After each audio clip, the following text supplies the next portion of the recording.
Good day to you. Hope you're having a wonderful day. Want to talk to you about Joseph's brothers and their fear of Joseph.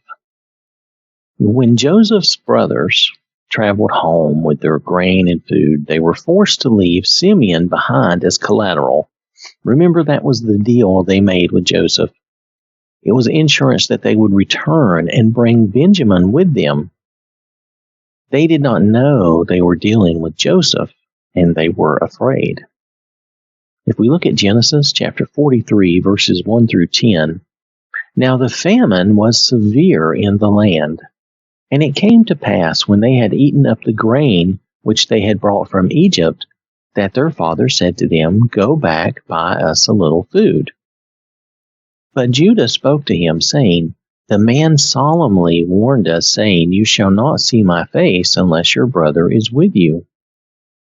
If you send our brother with us, we will go down and buy food. But if you will not send him, we will not go down. For the man said to us, You shall not see my face unless your brother is with you. And Israel said, Why did you deal so wrongfully with me as to tell the man whether you had still another brother? But they said, The man asked us pointedly about ourselves and our family, saying, Is your father still alive? Have you another brother? And we told him according to these words.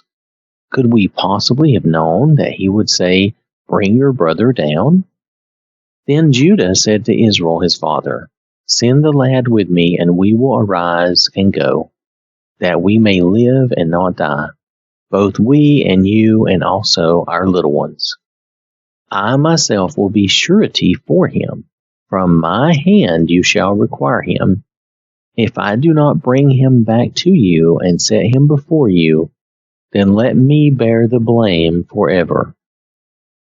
For if we had not lingered, surely by now we would have returned the second time.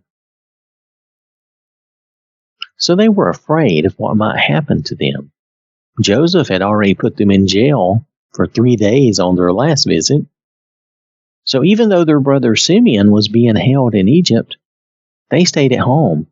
They stayed and lived and ate until the food was gone. How long was this? Was this months? It sounds like it was months. Maybe weeks. The journey alone, though, might take weeks for them to get to Egypt and back. To consume all the food they would have carried would probably take months. And during a famine, they would have not overeaten or been very wasteful. So I really think this would have been months later. With no idea what was happening to their brother Simeon, and all because of fear. They were all afraid of something. Jacob was afraid to lose Benjamin.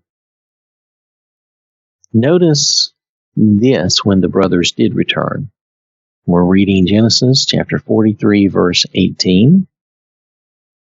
Now the men were afraid because they were brought into Joseph's house, and they said, It is because of the money which was returned in our sacks the first time that we are brought in, so that he may make a case against us and seize us, to take us as slaves with our donkeys. They were afraid they would end up as they had treated Joseph. Again, their conscience and their guilt is showing. They are afraid that they might receive justice for what they have done. But notice instead that Joseph prepared a feast for them. Now this is Genesis chapter 43, verses 33 and 34.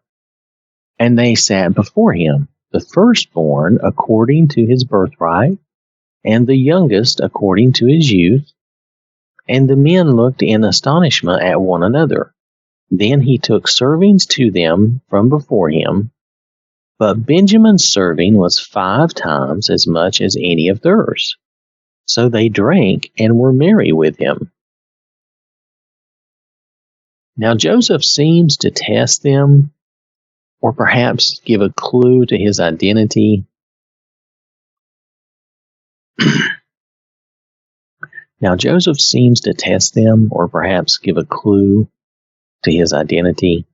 He gives Benjamin the biggest portions, but the brothers seem to be okay with it. At least they do not react with jealousy or envy. This may have been what Joseph was looking for, to see if his brothers had matured. It's a cautionary tale on how we should be happy with what we are blessed with, not be jealous or envious of others. If we are blessed with more, be generous and kind, not arrogant or haughty. And finally, that we must face our fears and trust in God to get us through those fears. Sometimes those fears are justified, but still, God will help us. We can't let our fear override what we know we should do and what the right thing to do is.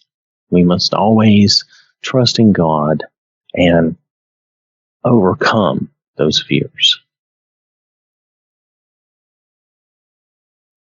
So I want to thank you for listening. I hope you have a wonderful day. May the Lord bless you and keep you safe. And remember, God loves you.